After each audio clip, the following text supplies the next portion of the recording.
let's go for it. Take a couple second pause before we get started. All right, we're going to get started, everyone. So thank you all for joining us on this Sunday afternoon.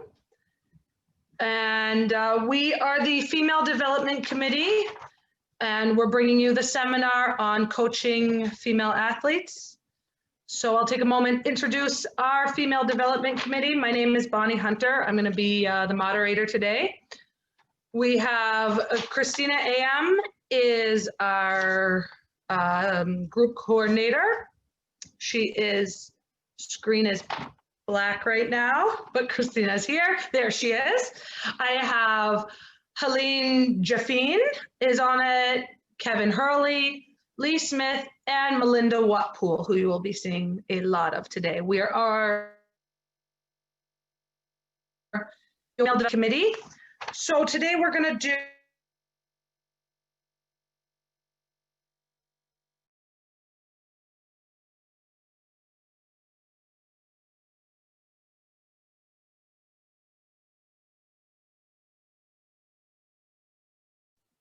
my panel from Dewith's boxing studio, head coach and owner.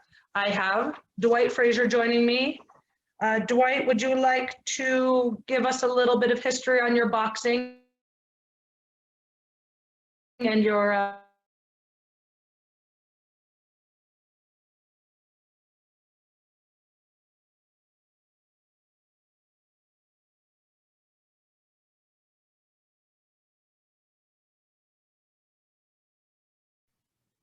Dewith, we just need you to unmute yourself. 1 second.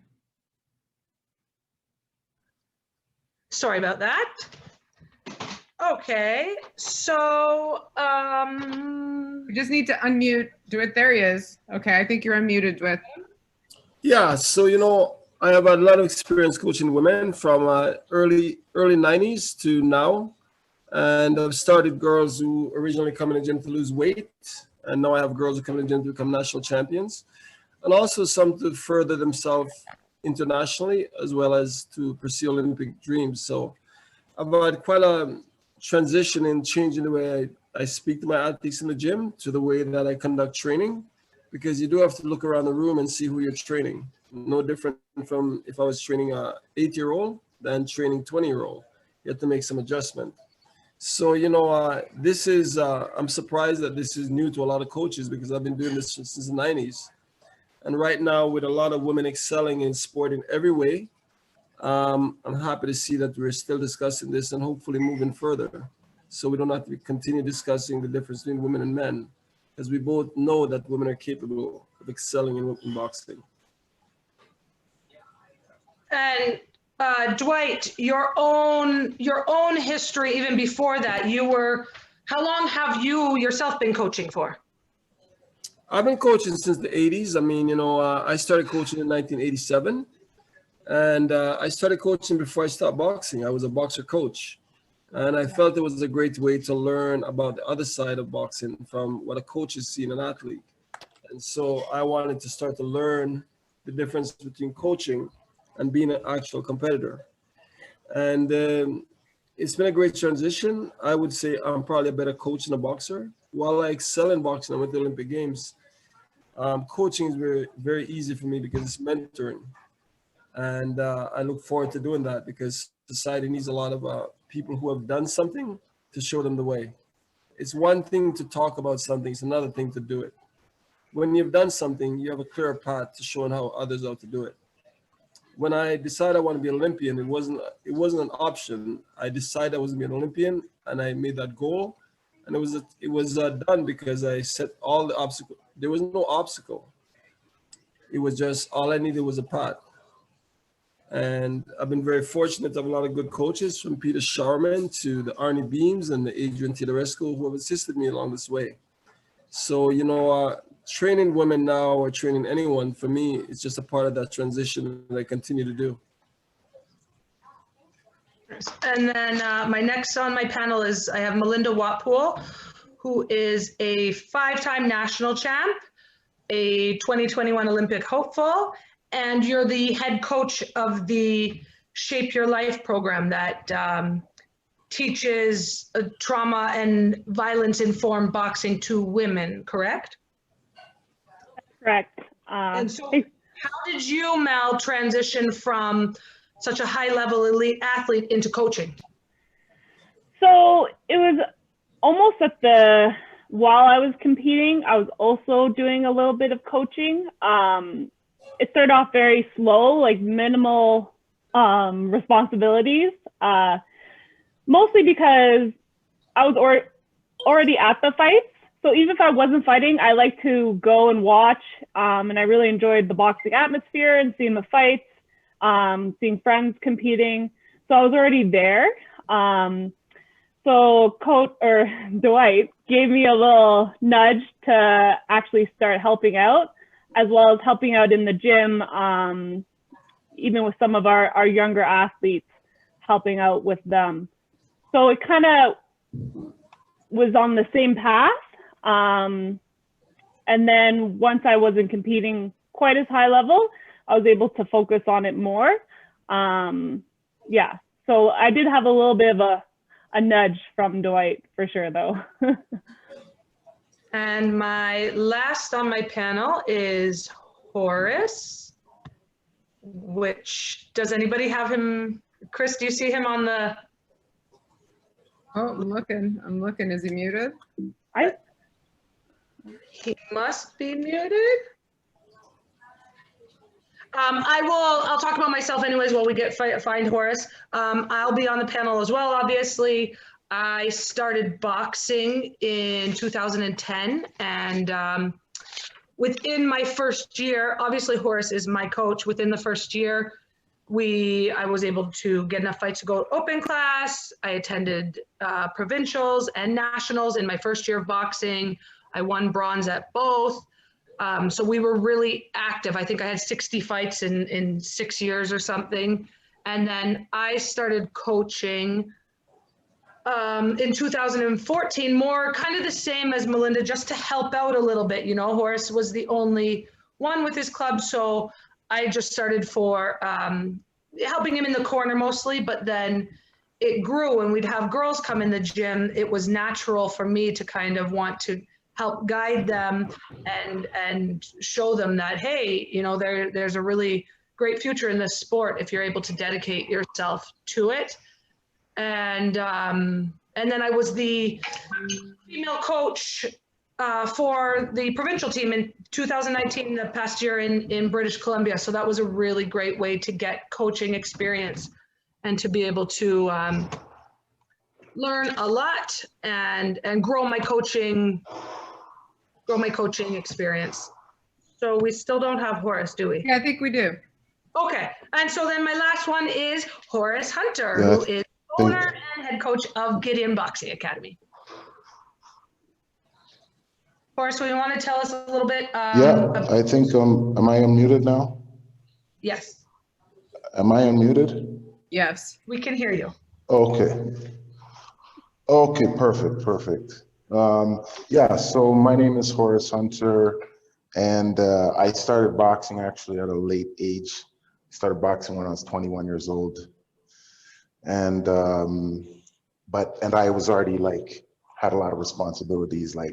I started boxing in 98 and I had my first child in May of 98. I started boxing. October of 98, I had my first child. So I stuck with boxing as much as I could. And through Dwight was my actual first coach. And I can say that Dwight has been more than just a boxing coach for me. He's been basically a coach in so many other aspects of my life, like business, family, so he's definitely sculpted a path. Dwight has also to start coaching. He actually got me the job when I first started as a coach. When I first started as a trainer in 2002. 2009, I was training at Premier Fitness in 2002. And I remember Dwight had coached me through And I ended up being, and I think it was maybe 2004, 2005, I remember Dwight was #1 seller for personal training in all of Ontario. And Brody Boone was second, and I was third. So I was like pretty glad for all the things that Dwight. And then in 2009, I started coaching amateurs through Sully's boxing, and that's the time when I also started training Bonnie. And I was also training other females too, but Bonnie was basically Bonnie and another young lady, Naomi. They were my main experience dealing with females. You know, but definitely I was open to it, and I learned a lot. I didn't know a lot, but I definitely learned a lot just through the experience. And obviously, Bonnie has been with me ever since. So I've still been continually learning, you know. Well, then that kind of leads to our first question, I guess. And yes, and I opened my gym in 2014. That's the last time. Okay, so then mostly I would say towards yourself and Dwight. It just so happens that when our panel came across, we have Melinda's coach with us, and then we have my coach with us, and then Dwight was also your coach. So it's a very kind of organic relationship we have to talk about today. So mostly towards yourself and Dwight.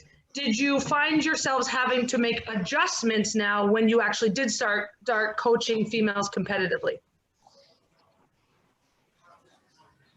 Well, I can start that off. Yes, there is an adjustment. I mean, you know, when the boys get around and start to talk, and there's only boys in the room, we speak different from when there's girls in the room. So no different in coaching. So, you know, when you start coaching female, they do have a different, women, when they come in the gym, is not as aggressive as men. So when a boy walk in the gym, they normally think they're fighters. A girl walk in the gym and she want to learn how to fight. Most boys walk in the gym and say they already can fight.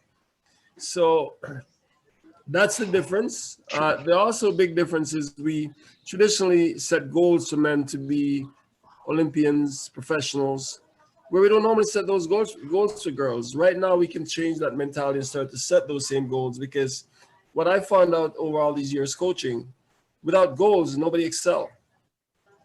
So if we don't give people something to shoot at, you know, I think about somebody like Mandy DeBow when she spoke about Adrian, how we not only talked to her about training, but also setting goals to be the best she can be. And I think you have to put that image in all our athletes, that they can excel beyond their dream, because they don't know their heights. They have no idea where they can go. As a coach, you have to plant that seed and then give them the forum to get to that. So with girls, the major thing that I found out for me was just the language we speak in the gym, that we got to be careful about stuff like, you know, you don't have enough balls, you know, man up, you know, don't punch like a girl. So all these kind of things are just things you have to look around the room and you have to adjust the way you speak. I think we're going through that transition now in society where our language, whether it be unconscious or conscious, we got to be aware of where we are and who we're talking to. And I think that language is transcend the same thing in boxing, because boxing is a reflection of the world. Everything that happened in a boxing ring happened in the real world. So we now have to make that transition to adjust ourselves to say women are a part of our sport now. They're going to excel. They have everything the men have. They have world championship. Everything the men have, the women have now. The same platform is there. So we now have to go and start setting the same goals for women as we do for men. And I think that is the biggest transition that we have to make as coaches. And would you say that even is going to go, like, to have an inviting space, our words, and then even, I think of your gym, when I walk in your gym, you know, I see an equal amount of female fighters on your walls as you do as males. Do you think that's even part of, you know, what coaches need to be aware of, that, hey, what you see, you know, what a person sees walking into your gym is what they're going to expect, basically? Yeah, I think you need to look around your gym and look in your wall. You know, I have Lisa Brown. You know, I have very Mandy DeBow, where you see Melinda Watpool. I do have a lot of women on my wall, so my wall doesn't reflect just men.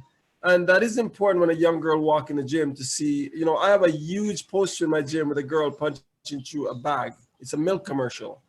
And while it, you know, it's just a woman punching through a bag, when girls see that, that's a subliminal message that sends a positive thing to them.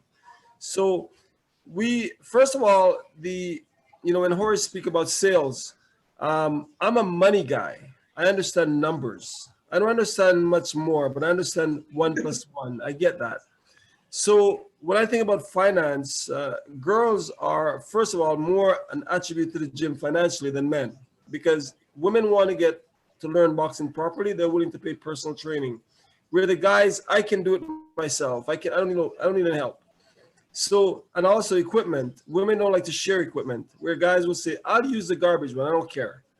So there's a lot of different aspects of the sport that we're looking to see. Women have changed the way we act in our sport, and for good. You know, I personally never like to wear somebody else's equipment, but a lot of guys don't mind.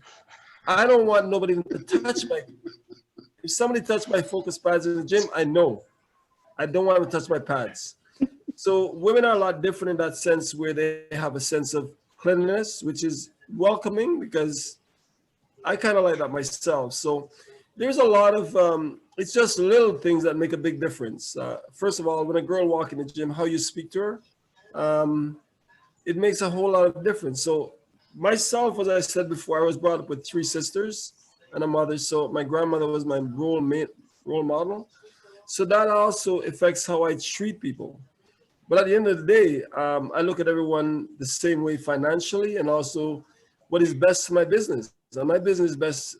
Having women in my gym is way better than having just men in my gym. It's a prettier side for my gym, and it's also better for business.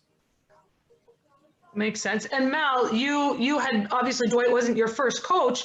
Could you actually notice the difference between when you walked into Dwight's, the way he spoke to you, or the way even other members of the gym were interacting with you than, you know, comparatively maybe to another gym or other experiences you'd had? Oh yeah. Like my first gym wasn't so much how the coach spoke to me, besides maybe a few times negatively. It was more how I also heard him talking to other males in the gym. So I could overhear him saying things, not about me, but about other women or women in general, you know. So just hearing that isn't, you know, wasn't super welcoming. And I didn't realize until kind of I started with Dwight, you know, how things should be. So sometimes you don't know. Oh, I lost. Sorry, I thought I was unmuted. You hear me now, right? Yep. Okay. Did you hear all that first? It Yep. seemed like Yeah. I was unmuted and then muted. Okay, good. You know, like one of my coaches, he said, good thing I had a pretty smile because my attitude sucked. And I thought, this is not something like my father would say to me. I feel like it's not something a coach should say to me. And then when I decided to move gyms, you know, talking to some of my national team athletes, you know, like Mandy Boujol and Mary Spencer, you know, I asked Mary Spencer about Dwight, and she said, you know, she had great things to say about him, really good coach. I saw even at the Nationals where I first saw him, he even had a female coach working the corner. So I noticed that and kind of thought, I think I could belong there at that gym. And then when the first session we did together, he was trying to get me to do something. I can't remember exactly what it was, but it was some kind of boxing technique, something. And my old coaches, you know, they tried to get me to do it, tried a certain way. And then he goes, I don't know if it was just my body type or what, I couldn't get it. And he goes, Dwight goes, you know, why don't you try it this way, like another way? Mm-hmm. And I was like, oh, like, why didn't no one ever think to try to teach it maybe a different way? You know, like not just saying that's for girls, they can go along with anyone, you know, people learn and their body types are different. Right. But I remember thinking, you know, like, oh, okay, he knows what he's talking about for sure. And I mean, it's been proven that males and females often learn different, right? They learn differently. So having a coach that's actually open to explaining and trying different ways is going to actually progress you a lot further as a fighter than just say like, well, every guy I've ever coached has been able to learn like this, so why can't you learn like this? Well, and I was often called, moody and stubborn for not being able to pick up something the way that coach was trying to teach me. Also, another thing, I was at the, at Dewith's boxing studio for probably like over a year at this point, and he looked at me and he goes, "Mel, I don't know you very well."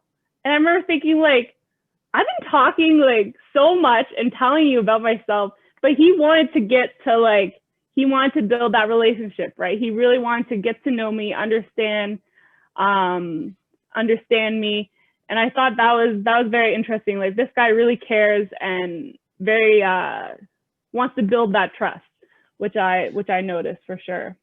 And that's a really interesting point, because then I would ask Dwight and Horace that, do you find that especially since you're male coaches, when dealing with female fighters, that you might have to work a little bit harder to actually have a relationship with them, rather than simply say, okay, here's your training, now go jump in the ring kind of thing?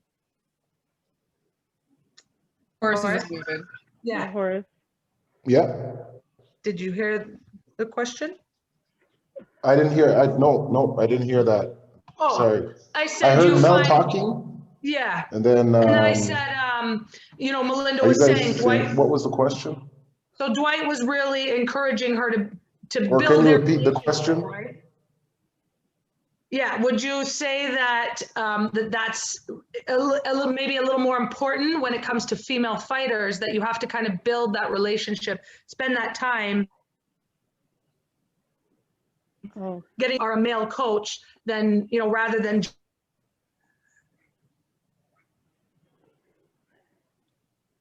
Were you able to hear that, Horace? getting to know and building a trust with?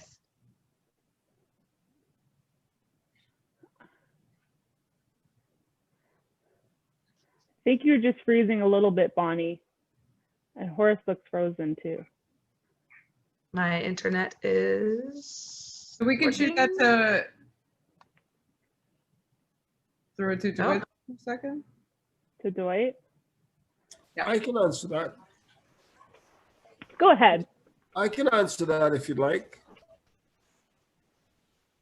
So, with all athletes, and I can tell you from my own personal experience, my coach Peter Sharman, we were not like just boxer coach. I was like a part of the family. I spent time with him on weekends. We wish each other happy birthday, Merry Christmas, all these things. So I think when it comes to female and male, we always think of ourselves like we are not supposed to be the same, but it is the same relationship I have with my female athletes that I do with my male. I see my boxers like family. I see them like, I normally tell parents, I will never do something to your son that I wouldn't do to my own. The way that I coach Joshua, my own son, is the very same way I coach all athletes. A matter of fact, most of my athletes get more of my time than my own son Joshua. And I think sometimes it's a disadvantage, because I do treat others a little bit more. I spend more time with them more than I do with him. But it's because he lives with me and he knows me a little bit more, and it's easier for me to get things across to him. But I do think a lot of men are sensitive about, first of all, sexuality stuff. These are young women growing up, some of them. And men are not comfortable sometimes with these relationships. So it's more about experience. I think the more experience you get about seeing these athletes like almost like my coach saw me, like a son. I think we have, as male coaches, we almost have to see our female like our daughters. And I think that's the best way to analyze it, so we don't get confused with, I would never imagine things sexually about my athletes, never. It's not my thing. Same as I would with my male athlete. So I think that's one thing that's almost, you can say, it's a big elephant in the room. We got to be, first of all, mature enough And if we're not mature enough, we shouldn't be coaching, because our athletes see us as mentors. They don't see us as, they see us as mentors, like that's all. And that's what we need to be. So Dewith, that comes down to professionalism. I'll just keep the conversation going until Bonnie comes back. I don't know if she's here yet. I'm here. Oh, you are there. So No, Bonnie, she's cutting in and out. that's okay. Bonnie, do you want to go over the statistics you had for how many female coaches we have at Boxing Ontario? Because I think that kind of leads into the next part of the conversation about Dewith also being able to mentor female athletes into coaching. Well, and what I was going to say is there's even times within, Dwight was saying that it is a lot of times male coaches are a fatherly figure, but there's also times where you have a young athlete and you don't know what their relationship has been like towards a father, right? So there's times where they don't want a father relationship. So having a female coach available in your gym can really change that. Now they may have somebody that they're able to connect with in a different way than they would with male coaches. So it is important. And, within Boxing Ontario, I think it was 17% of the coaches are females.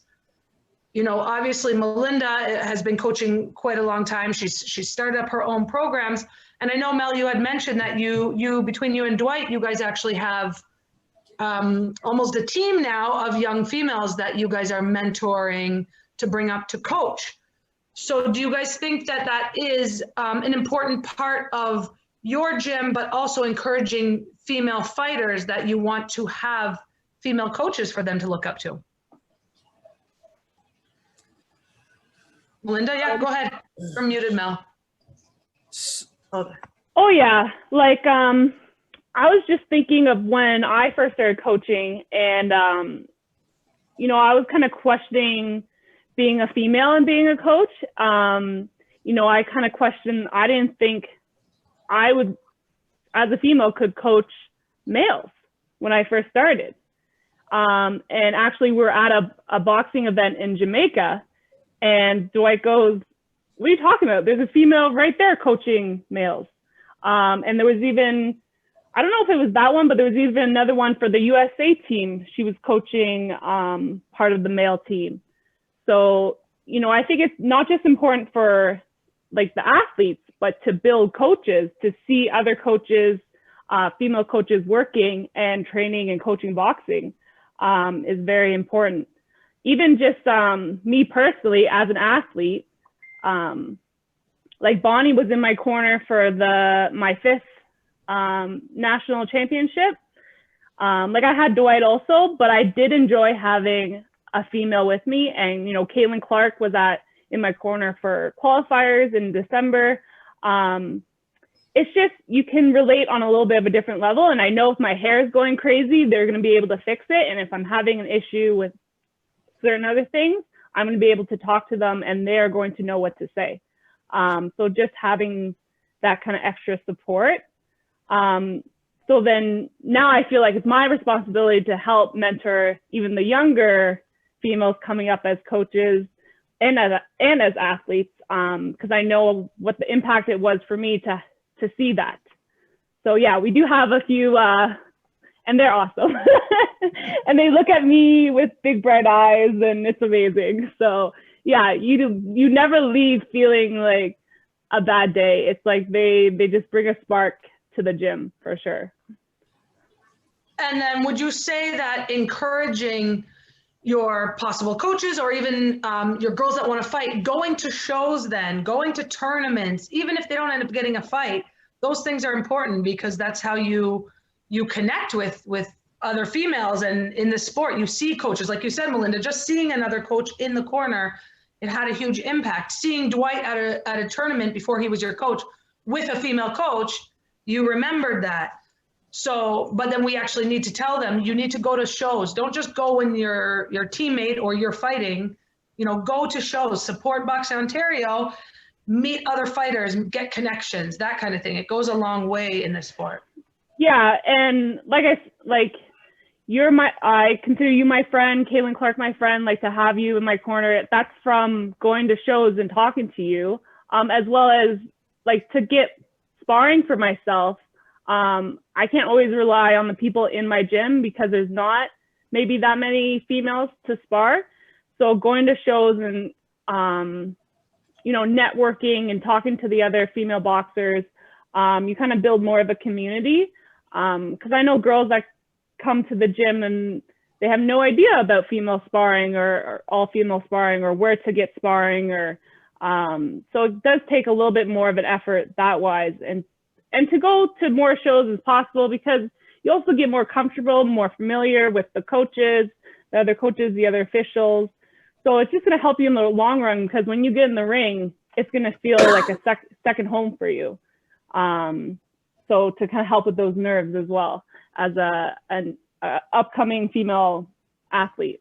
And Melinda, would you also say to female athletes, don't wait for permission to coach, maybe start asking and get like, do you think you could have started coaching before if you would have asked about it sooner, or maybe not wait for permission from the coach, maybe go up to your coach and say, hey, I'd love to start an all female class, or could I help out? Is that something that you think? Yeah, I think so. Yeah, like me personally, it's funny because you see yourself now and you see yourself back then, and you know sometimes these ideas were never in your head, and it wasn't until someone actually said, you know, oh, you know, there's a national championship you can go fight at, or there's you know, a women's class you could coach at, or there's, you know, you can work this corner. Sometimes until someone puts in that seed, it doesn't really like flourish. But yeah, no, women, you need to stand up for yourself for sure. Like you need to, if that's what you want to do, you need to ask for it. And if you're not getting what you need somewhere, maybe you have to start looking somewhere else as well. You gotta put in a little bit of work for it for sure. I would even turn that exactly like you said toward coaches. You know, as a fighter, you have to be your own advocate. Mm-hmm. But, you know, Dwight and Horace, I'm sure you would say that you probably have had to put out a little more effort towards getting, you know, Melinda or myself fights and things, as we are females and maybe in a weight class that's not as large as others. You know, do you think that you had to be a lot more proactive maybe about keeping us fighting than just a, you know, 152-pound male walking in? I would ask that to Dwight and Horace. Well, you know, it's the same thing with a male that's a super heavyweight or a male that's 105 pounds. The challenges are to get them active. So, you know, what you have to do is you have to go across the border. You have to take them to shows, like you have to drive to Montreal. You have to drive to Ottawa. Wherever the fight is, you have to go there. So, you know, coaches, the one before me have made that commitment. My coach did it for me. And I think if you're going to get into coaching, you have to realize that this concept of you scratch my back, I scratch yours, because when I go to Windsor or I go to Ottawa, they return the same favor for me when I have my show in Brampton. So, you know, but back to the stuff about women coaches. What I want to tell you about women coaches, and I'm now working with the era from, you know, Blaze Performance and also Melinda. And sometimes I leave the gym and I tell Melinda, you're in charge, and I come back and she said, nobody listens to me. And I go to her, that's up to you to make them listen to you. Like, you are the boss. There is no other boss. When I leave, you're the boss. You're the boss. So this is a natural thing that happens even with new coaches as male, where when the elite coach, the senior coach leaves, everyone go, well, he's not here now, I can do whatever. As a junior coach, you have to start taking that leadership role to realize that this is not just because you're female. It's just a natural process. So I hear a lot of women say they get respect from men. It's not something you have to look for. And I use the analogy with my friend Russ Amber, who's very small. Well, he's a little bit bigger now, but Russ Amber, when he started coaching, was only 118 pounds. And he was coaching heavyweights. Imagine a guy 118 pounds doing focus pads with big guys. Anyway, what won Russ Amber the opportunity to be the coach he is today is not his size. It's his knowledge, his passion, and his dream to be a coach. And so he is always willing to learn and surround himself. He commands respect. And I tell the women today, it's not an option. whether people want to listen to you or not, make them. So it is something you don't have to get confrontational with them. You just have to find a way to make sure they realize you're the boss. Because when I leave my gym to Melinda, this weekend I wasn't at the gym. If I say to Melinda, you're running the gym, she is the boss. Which you did. And it's up to her to make sure that she realized that and don't say, oh, I'm a woman, nobody listen to me. Actually, we listen to women a lot. Sometimes we don't talk back, but we listen. And I would even, same with Horace, I would include Horace in this, because I know we've had, instances where we're inspiring and I give instruction, or usually it's to tell people to kind of calm down a little bit, inspiring. He's seen it, they don't necessarily want to listen. But so do you think then, as the head coaches, that yes, it's important that everybody needs to know that they need to respect your coaches, but then that's actually part of your mentoring the female coaches, is to teach them, you demand respect then? Well, it's the same as a male. Like, our male guys don't always listen to us as coaches. Every 3 to 4 months, I got to yell at all my guys. I got to take them in the gym and yell at them and go, are you guys nuts? Are you crazy? Because sometimes they're trying to kill each other. And I got to talk to them about, taking care of each other. But also, there's time when I just said, everyone out of the ring. And it's not an option. Nobody's happy. But later on, they come back and I said, listen, I'm not here to be I'm not here to babysit you. What I am here is to make sure you don't get hurt, and also to be professional. And if you're not going to listen to me, don't come in, because I am the one that's responsible for the gym. So you have to realize that whether you're male or female, some of the things that women are experiencing right now, the male coach experiences it also. We have a little more experience with that, but it's not because you're a woman. Don't think because you're a woman is why some coaches, boxers are not listening. Some men don't listen to anyone, male or female. So first of all, regardless of all of that, remember you're the boss. It's your show, and you have to command respect. It's like your home. It's the same thing with your child. So some of our athletes are like little child, and so you're there, and over time, your perseverance and your will to command respect will be heard enough. You just got to keep doing it. It's your show. And it really is true. Like when I first, things are way different now since I've been coaching, and kind of have more of a background and have my fighting experience than I did at the beginning. But even now you're going to get, yeah, coach, you may be right. They may not listen to anyone. Like I think about it now, and some of the guys, it's like, yeah, they don't really listen to anyone so much. So, you also got to not take it too personally, and know that there will be guys and that will listen to you. Especially I see a lot of these younger guys now that have grown up with me as a coach or, elite level boxing at the gym. And they do see me a different way. So I think it's kind of important to start it, when they're younger and they build that relationship and know, what we're capable of as female coaches and athletes. Yeah. So, but there are some guys that probably won't listen to anyone. I don't know, Horace, what do you think? No, you know what? It's 100% true. I actually deal with that. And as Dwight said, I literally have had to do that the last week, where I had to tell the guys stop. And I let them 1 minute go by, and I let them stand up and stare at each other. And then I told them to continue. And I said, listen, if you continue and you guys continue going like that, then you're going to just go out of the ring. So it's a constant battle, and it's true. Dwight, 100%, these guys, and I try to teach the ones that don't have that control. I explain to them that, listen, if you want to be on the top, the most elite boxers, the top level boxers have control over their emotions like that. They don't let their emotions take over them like that. But, it's a guy thing, right? Some guys, they get into it and nobody can talk to them. But you've also had times, Horace, where as the head coach, you've gone to deal with a client maybe, and I'm watching sparring and they're just kind of thing, and you've stopped them and said, listen, this is your coach right now. This is, if you guys refuse to listen to her, you'll just be done sparring. That's finished.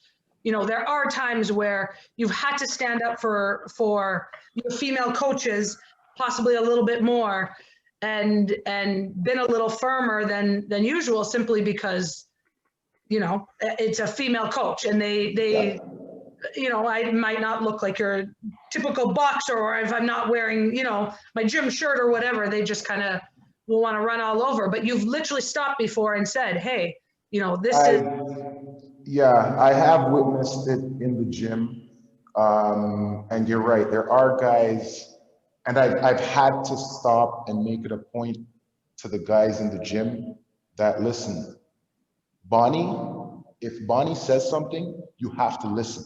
She's a coach. So don't, like, I had to straighten them out, because, and also too, some guys, their heritage and their background. Yeah, some of it is cultural. Yeah, some of it is cultural, and I'm sure that has something to do with it. But regardless of your culture and whatever else, I have to make it clear to them that when you come into this building, you have to show that level of respect to Bonnie, because yes, I know you've come to me on occasions, but there's times where I've witnessed it myself, and I'm like, wow. And you know, it's yeah. So you just have to establish that.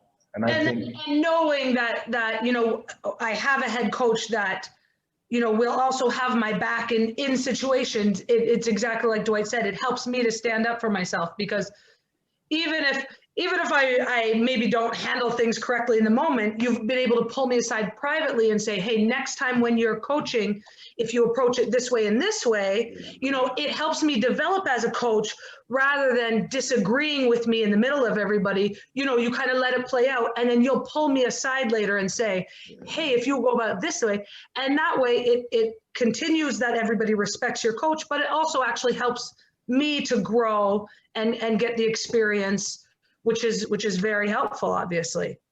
yeah. And so, well, I know a big question that a lot of male coaches tend to get a little uncomfortable with is, did both yourself and Dwight have to adjust the way you handled weight cuts when it came to your female athletes now? That was a learning experience for me, because I had no idea about the woman, the cycle, and how it affects the woman and stuff. And so you basically I had to learn that you have to take that into consideration. Like when you're talking about tournaments. Yeah, you had to be open as a coach to learn, basically, too, even. Oh yeah, of course. I mean, I didn't know, right? But I was willing to learn, and it definitely is a different dynamic than men when it comes to a weight cut for women. And Melinda, I mean, like you said, you've had other coaches before. You know, would you say that there has to be a much more level of comfort with your coach to kind of be able to be open and discuss things, maybe if they've never had female fighters before? Well, I think it starts with building that relationship, so you do become more comfortable and building that trust.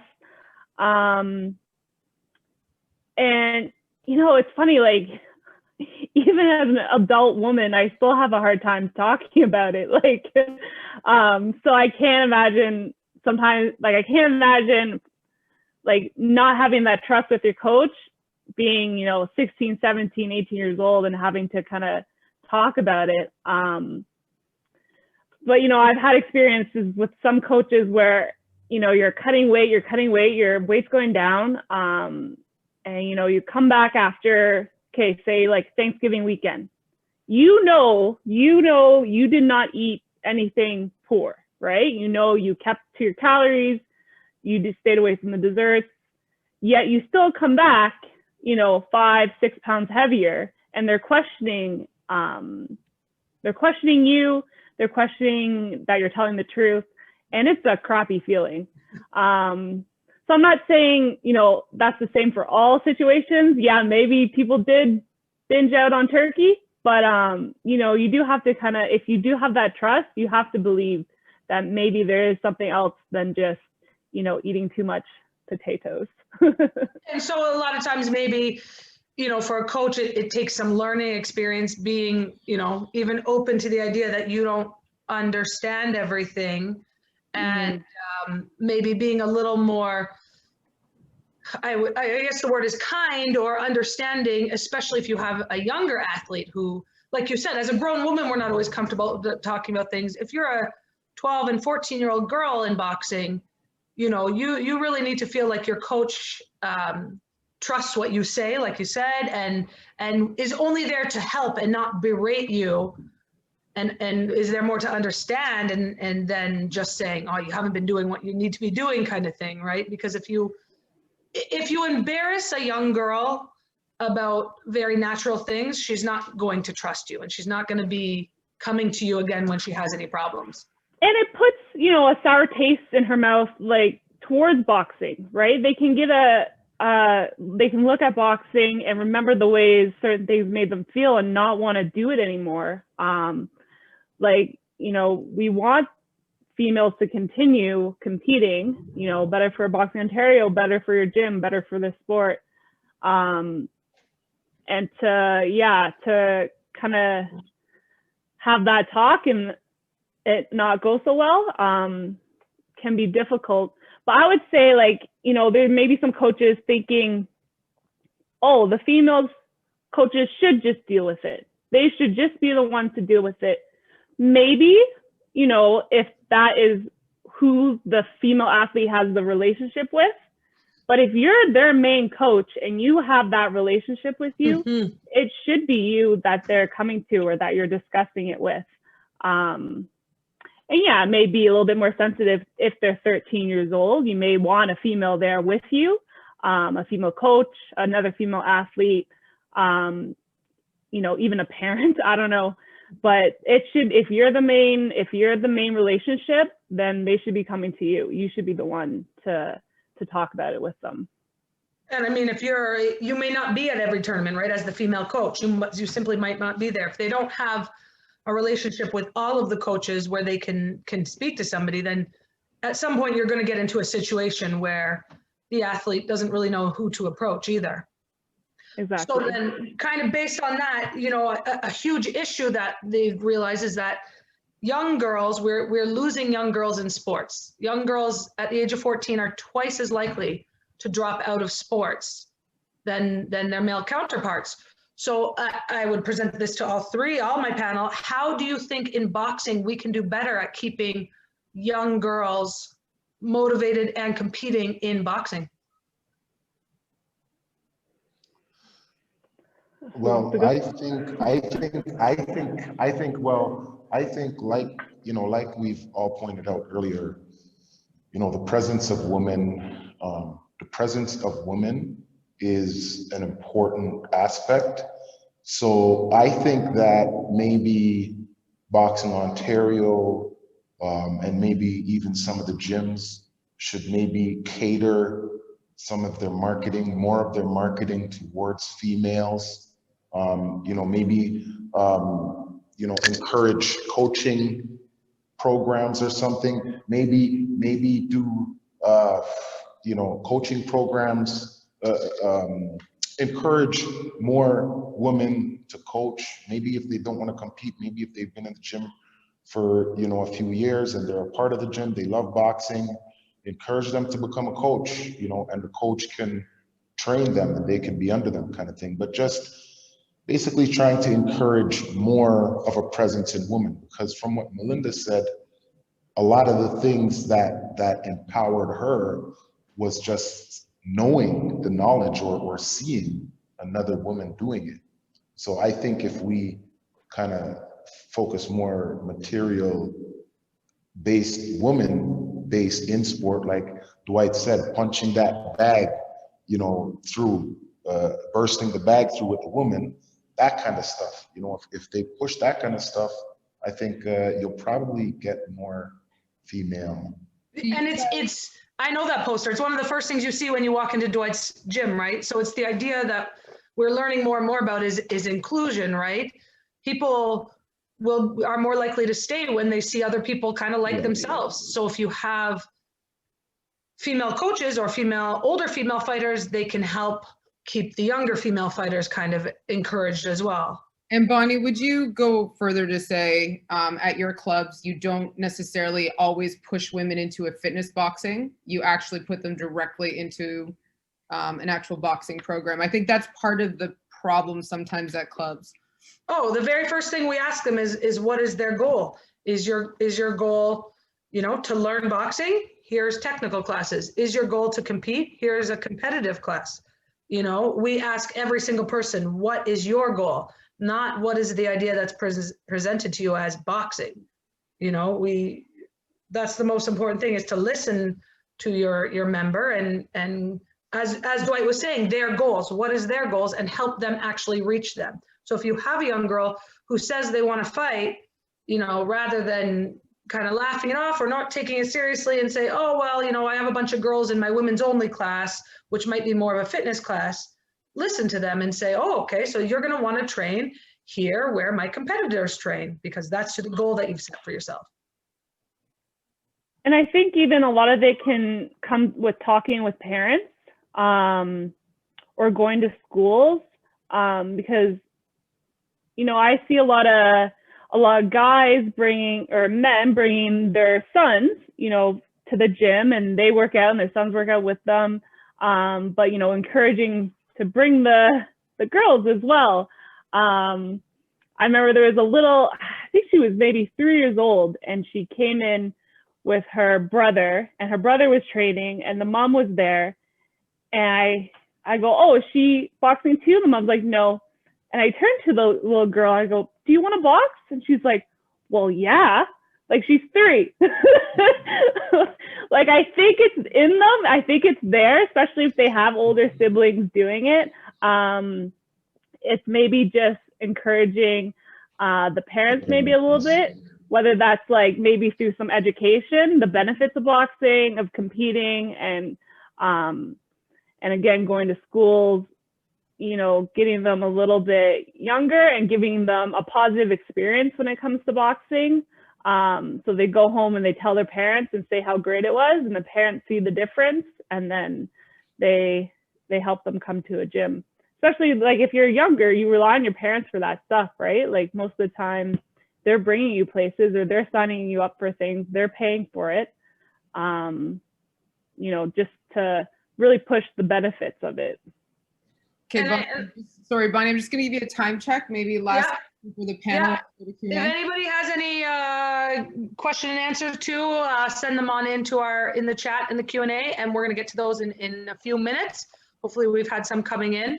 And I would, just to further on Melinda's point, I do think, especially with younger athletes, involving the parents is big. You know, letting them know that, yeah, maybe a female in the sport at 12 years old may have a little bit of difficulties finding a fight, but as we talked about, as coaches, being willing to travel, you know, being willing to make connections, get them sparring, get them fights, but also letting them know that there's goals that are readily available to young girls in this sport. There's not a huge amount of young females competing, but that means that the road is very open. If you can get 7, 8, 12 fights, you can be heading to nationals, you know, as soon as you have those fights. That's not something every elite male is ever going to reach in their boxing career, but any young female that is able to, you know, keep dedicated and keep training, you slowly get her fights, stack them up, she'll be going to provincials and going to nationals. It's almost guaranteed, basically, you know, which is a nice goal to be able to kind of set in front of them, to really just keep their eye on the prize, basically. And just if you know they may not be getting that many fights, just so much more important that their time in the gym is a positive experience, that they're enjoying coming to the gym, they're trying new things, they're learning new boxing skills, having good relationships with the other coaches. Just so much more important that they have that, because they don't get as many, like, there's nothing like having a fight, and especially winning that fight. It makes you want to go back to the gym. It's like, oh, this is why I do it. So if they don't have that reward all the time, you got to find other ways to maybe give them something to keep them coming back. Yeah. Not stuff, but, you know, experiences. It's a good point, though. Thinking of their non-competition time as equal to their competition time. It's more so important even than that, you know, brief moment of fighting is the training and the connections they make in the gym. 100% agree. Yeah. Okay, so I know Lee wanted to say something. Do we have her on the call before we get to the question and answers? Lee, can you unmute yourself? So we are going to do a question and answer. If you've had any questions at all, whether you want for the whole panel or directed towards a certain participant, no problem. Send in your thoughts, send in your questions. We will do our best to answer them. Hi guys. Oh, I just wanted to personally thank everybody for coming out and making the female development every webinar, Zoom chat a success. Without you guys, this wouldn't be happening. I also want to give a special thank you to the UK, US, the West Indies for being on here today, as well as the provinces, BC, Alberta, New Brunswick, and Ontario for coming out. I know there's a little time zone change and whatnot have you, but they still came out to show support. And I really am very grateful for that. And a special thank you to the Female Development Committee members. Without them, this would not be happening. Each one of them that is here has dedication, drive, and a passion and desire to make the Female Development Committee bigger and better for you, the females, whether you're an athlete, a coach, and an official, you name it. And without them, this couldn't be happening. And I just want to say thank you to each and every one of them for making this a success. Thanks, Lee. Thanks, Lee. Okay, guys, we have some questions coming in. That was awesome. We are trying our best to get the conversation, and obviously it's a huge conversation. We can talk for hours and days and weeks, but let's get some of these questions answered. So there's a question: how do you encourage women and girls to get into coaching, and how do you inspire and motivate their active participation in the sport? So has anybody had success with encouraging any of the females in their gym to get into coaching? Yeah, like I think they're asking from a club perspective, how do we start encouraging? And I think it's just getting them to shadow coach, giving them a class, giving them some freedom. I don't know. What do you guys think? And sometimes it's even a simple thing like, you know, we'll be watching a sparring session, which there's only two things. If I'm sitting next to my female fighter, I might ask them, you know, okay, what advice would you give them right now? You know, what holes do you spot, or what do you think they could be doing better? To start even just to get them thinking like a coach rather than just always thinking like a fighter. I think that was a small little thing that I started to do myself. Hey, Horace, comments? pardon me? Sorry. Where were we? So just encouraging. Yeah. Oh, how do you encourage? Well, I think that's mainly, you have to also have the people. I think that's important, right? You can't encourage something that's not there. You know, so I think an evaluation of the right kind of people are also important, because that's going to go so much of a farther way. You know, you can't really bring water. You can't bring horse to a water that doesn't drink, or you guys know that saying. You bring a horse to water, you can't make it drink. Yeah. So I think it's very important that we identify those people, and if coaches have a female like that in the gym, I definitely think they should be giving them the platform to expand it and to build on that, because those are the kind of females that we need, that are going to be passionate about it and passionate about the growth of it. Well, like, sorry, Bonnie. Well, like I personally had to get pushed a little bit into it. Not that I didn't want to do it, but I was very nervous about it, very not relaxed about it. Didn't think I could do it. I don't know if Dwight knows why he decided to push me a little bit. Maybe he can talk on that. But like, truthfully, I feel like I had to be, you know, shown the way a little bit, just because I don't know, I didn't think it'd be something I could do. Not that I didn't want to, but I did need definitely a little bit of a forceful hand to be like, this is what you can do. This is what you're going to do. You know, give it a try kind of thing. And I think not necessarily setting it as, you know, not everybody that has their coaching license is going to be one of your main coaches even, you know, but everybody can learn something. Whether you're a boxer or you're just a member of the gym, you can encourage them that it's just going to grow what they know about boxing and what they know about themselves and how they interact with others. You know, you can encourage that even more so than necessarily you're going to have to get in the corner and take over, because that can be a little intimidating.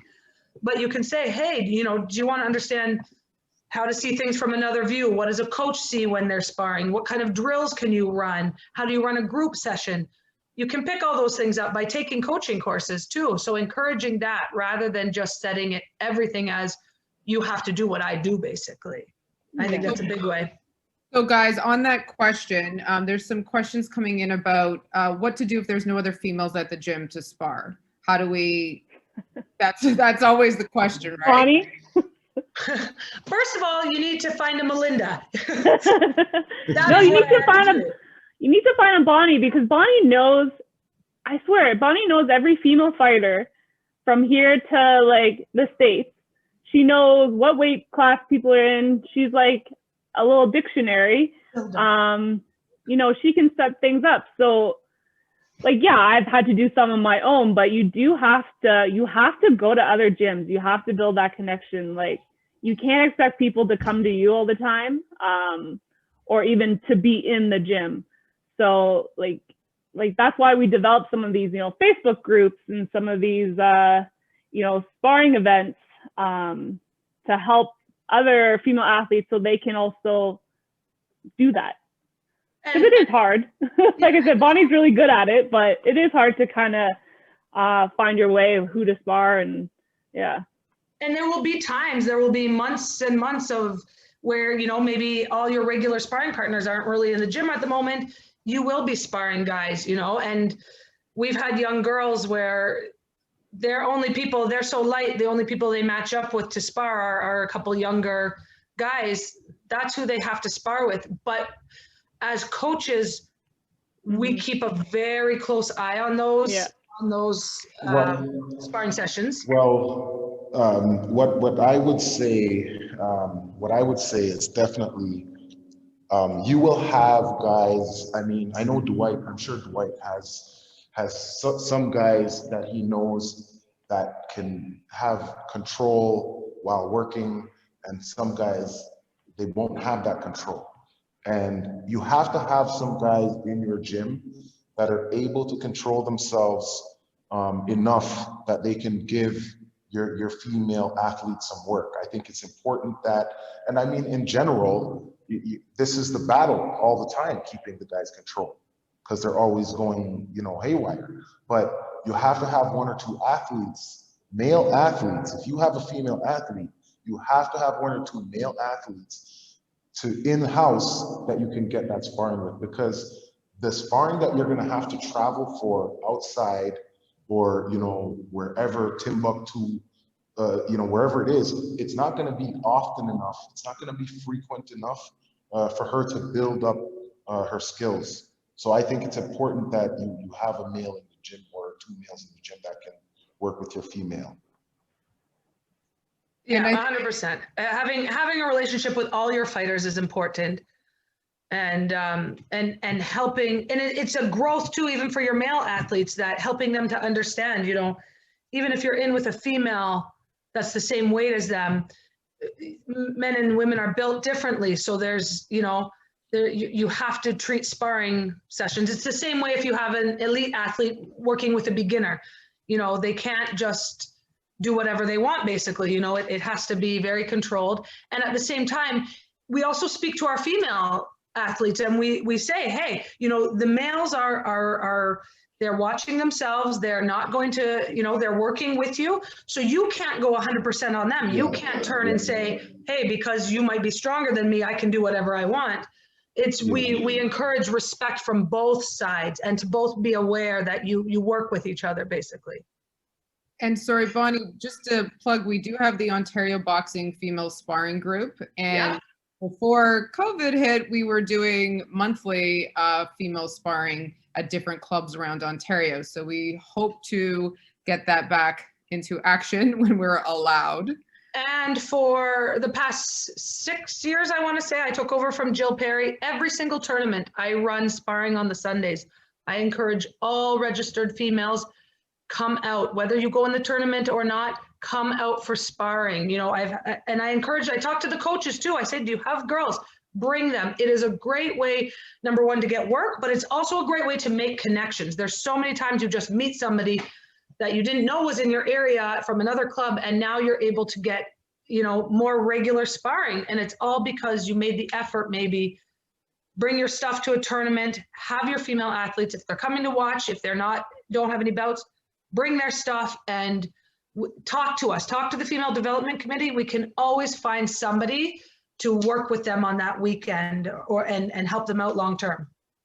Yeah, and we're getting a lot of questions. I think there's people from other provinces, and join the group, even if you're from out of Ontario, and you can come to Ontario and do some sparring and vice versa. We want to grow that network. I think that's another goal of the Female Development Committee. Guys, another quick question, not to segue from sparring, because I'm sure we'll do a whole webinar on sparring, but someone had asked, how do you convince or encourage women over 25 to start boxing? Because one of the questions was, over 25, sometimes they think they can't have a career, they still can't go to the Olympics. Why would they do that? So what would you say to them? Maybe give that one to Dewith if he's still on the call. He's still there. He's just okay. muted. There you go. There. Okay, so, you know, first of all, 25 years old is quite young for everyone, male or female.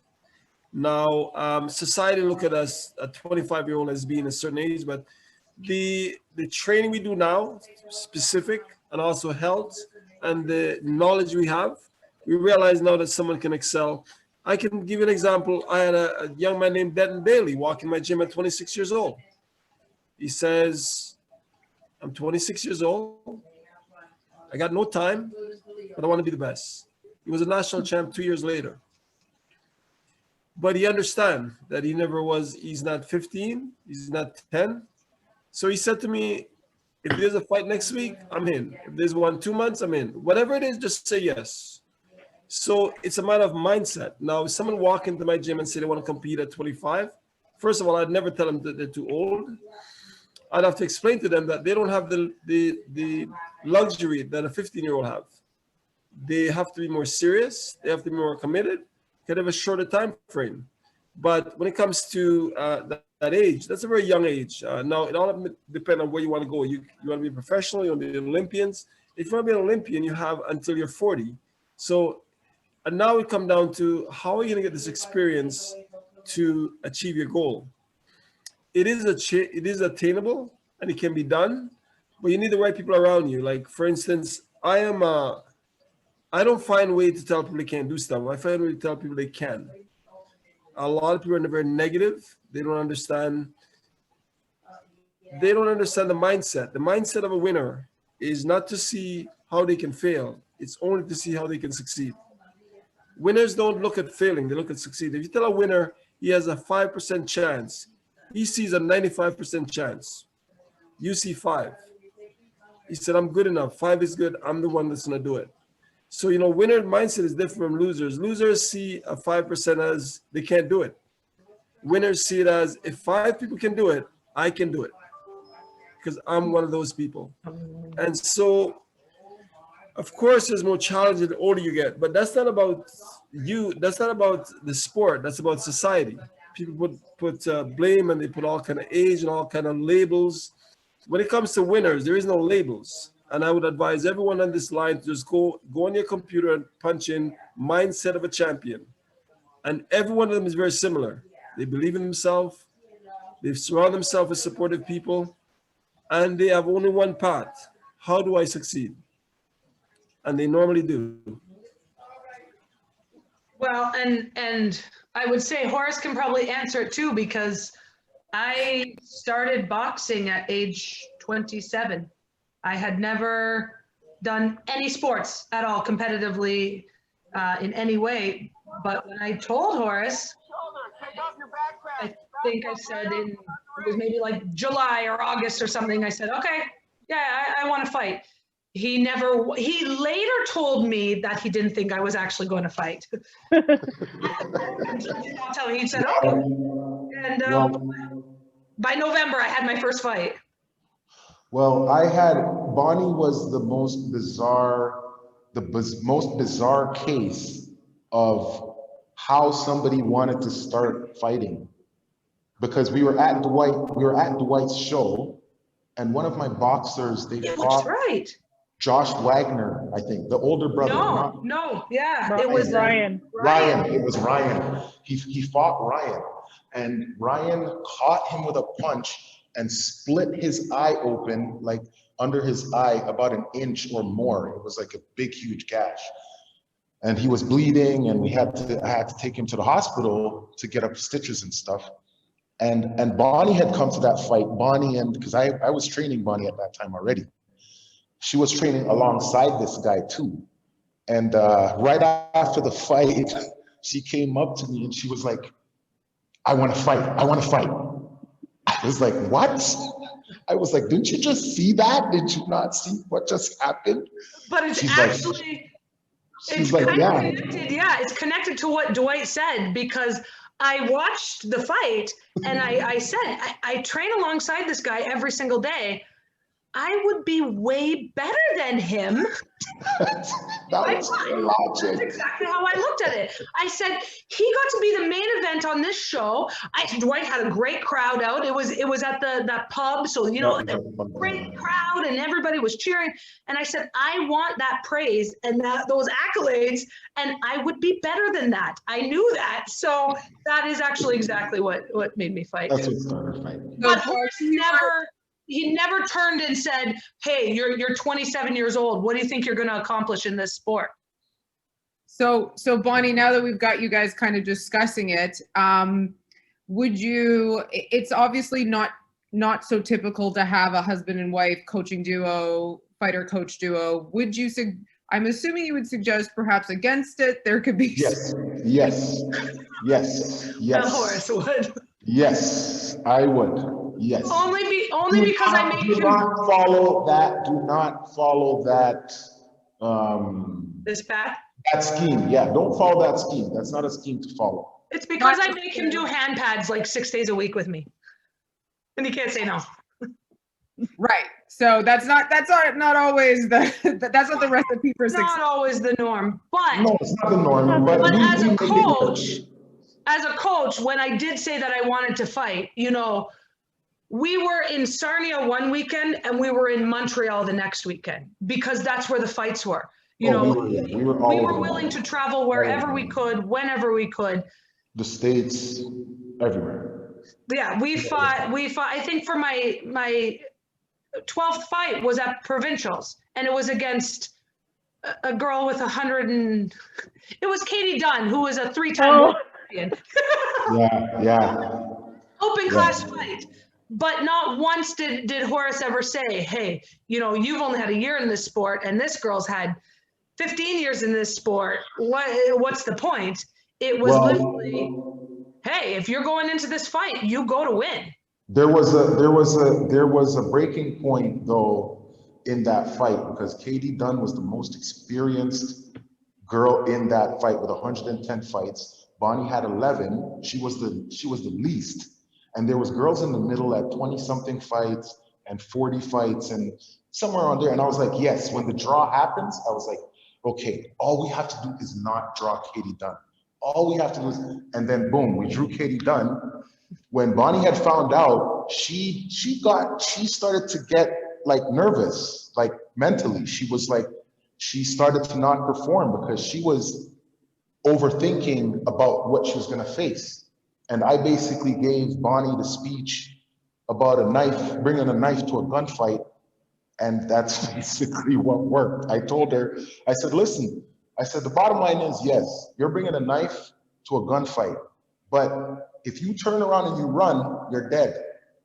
But if you run straight at them with that knife, if they're too slow, you stab them in the neck and it's over. So, I know it's a pretty bad analogy, but it actually worked. She actually came and she gave Katie Dunn a fight. She gave Katie Dunn a really good fight. Well, I think it comes back to building that confidence, right? Like being like, you know, not, oh, you're screwed, but you know, you can do something here. Yeah. And I think the great thing about boxing is that there's negative and positive aspects on either side. You have a lot of world champions that start at 6, 7, 8 years old. If you come along as an older athlete, you say, how do I compete with that? At the same time, you come along, you say, I have no damage on me. I haven't been taking punches all these years. I'm coming in fresh. You know, that's its own advantage. So it's really the way you choose to look at things. You can get anybody who wants to compete. You know, if that person has the desire to compete, it is a goal that you as a coach can help them reach. But yes, at some points it might be a little more difficult. If you're a 100-pound, 12-year-old female, maybe there's not as many matches. You need to work harder. You need to make connections. You need to be active at boxing shows and tournaments. As a coach. Yeah, as a coach, that's your role, is to facilitate, which if you are determined that anybody who wants to can compete, then you're going to be able to help them reach that goal.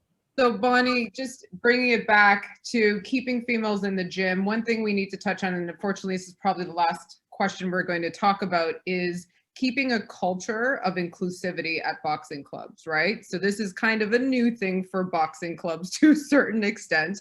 And one point that was brought up is that just because there's women there, and Dewith said we need to adapt language, it's maybe the language doesn't change just as soon as the women leave or the young people leave. I know that's not what Dewith was saying, but maybe we, the coaches and the people running the gyms, need to think about that culture of inclusivity and being able to speak to everyone a certain way and keep everyone, so that it's just not locker room talk that resumes after the women leave. And to that point, I'm going to ask the guys a question. I know I'm not going to name the club, but I know of a female friend of mine who's a fighter, and she was being harassed by the guys at the gym. She went to the coach and said, hey, this is happening. And they're like, nah, that's just boy talk. Don't worry about it.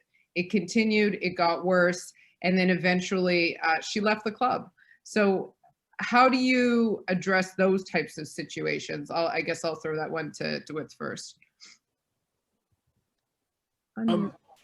Okay, first of all, that would never happen in my gym, because I have in my gym very simple things that says everyone is equal here. And I have also a sign that says, please do not harass anyone. And when people see some of my signs in my gym, they go, people would do that? I have a sign in my gym that said, don't spit on the floor. And people go, what? I go, yeah, because people actually will do stupid things. And so you have to actually physically put that out there. Now, if that come to me, I would have a personal, a confidential meeting with both. And I would tell them that it can't be done here. It's not possible. And if I hear about it more, you're out of my gym. You know, this is not a time when you can take these things, you know, can ignore them. So if someone comes to you with a legitimate concern, it's your responsibility as a business owner to take responsibility of that, because you're also liable by legal law to ensure that this is not happening. So I think you can't laugh something like that off. So, you know, when I put a sign that said, don't spit on my floor, and people say, you really, I go, yeah, because people do dumb things. Yes, men do harass women at times. And it can also happen the opposite way. So putting a sign up that says everyone is to be treated equally, to be treated that there's no harassment here, I think that's an open invitation to let people know the kind of establishment you run. And the reason why I do these signs is because I've seen some of these things in other places. And because of that, I want to prevent them from mine. When you walk in my gym, the one thing that you will know, everyone is equal. Whether you're a 2-year-old or you are 20 or 30, it doesn't matter. Whether you're a national champ or you never had one fight, all my boxers are treated the same way. And a lot of people, when they come to my gym, they get that feeling because they don't know who's who. You know, my guys were a national champion. They walk around the gym the same like anyone else. And I think back to the women issue, we have to have it comes down to experience. It also comes down to be your own, as a gym owner, your gym is a culture from you. So what I mean, your gym is a representative of you. It's your culture. You know, I coach in hockey, I coach in basketball, and I've seen hockey coaches who are, they're bullies. So their teams are bullies. I've seen other coaches where they're respectful, their team is respectful. So your gym is a representation of you. When you see an athlete in public, in anywhere, they're representative of their gym. And when my athletes leave my gym, I can send them to any gym, and their conduct will be what I taught them. So I think whether it be male or female, you really have to look at your gym as, this is my space, this is my brand. And you need to take, if you want to have a good brand, you got to carry yourself in a very brandish way. And so when people see your athletes, boxing is a great sport. It's humbling to be in boxing because, you know, you get hit. So you need to be down to earth, but you also need to be respectful to others. So all of this stuff we're speaking about come down to just respect for a fellow human being. And I think we even have a sign that says respect all members, I'm pretty sure. Yes, we do. Yeah, respect all Yeah. members. Just I mean, a constant reminder, you know? yeah, I don't have any signs up like that, but I do have what Dwight said, a strong presence of culture. And the bottom line is respect is number one. And I show everyone the highest level of respect, and they show me that same respect. So in my gym, that's basically what it boils down to. So I don't generally have issues with that, because, you know, even on some of the coaches that I knew way back, they've actually told me, and they've said that, Horace, you know what? The one thing with your athletes, they're very respectable. You know, so the ones that I brought, the ones that I cultured from things, because there's guys that I acquire that come from other gyms and stuff like that. But the ones that I train, that have been under my tutelage, you know, it's the number one thing is respect. So there's not going to be any kind of harassment or disrespect to anybody, period. And sometimes it's not even their words. When you're as a coach, you have to think about other things. You know, what's the music? If your fighters are putting on their music, you need to be very clear with them that if I hear anything derogatory or disrespectful, your music's going off. You know, and you actually need to hear it, because I know there's tons of times you get very into coaching and you don't really notice what's going on. But hey, a young girl who's not talking to anybody, if all she hears is music that's putting down women or putting down certain people, you know, she hears those things. So you need to be aware of that. Or if she walks into your gym and, you know, a lot of us have the fight posters up and stuff. If all they are male fighters, you know, this is what they see. It's not really an excuse anymore to say, oh, well, these were the big fights, or these are all the pro fighters, or these are all, you know.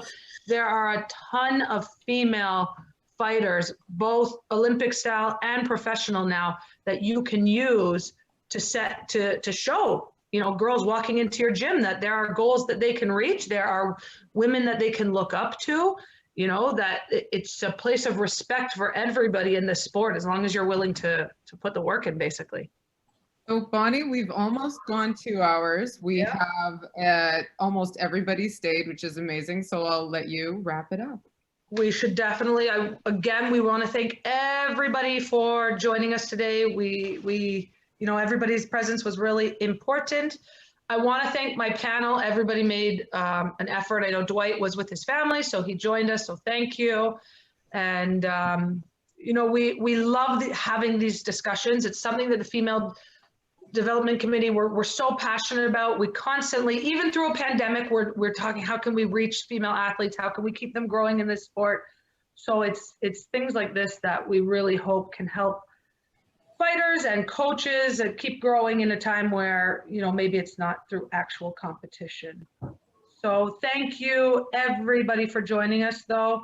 You know, our big thing that we wanted to talk about today was that you need to have relationships with your with your coach to fighter. Spend the time getting to know your fighter, get a comfort there. You know, make sure they feel safe with you and they trust you so they can talk to you about things, and that you've built an environment that they feel that they can actually grow as a boxer, but also as a human being.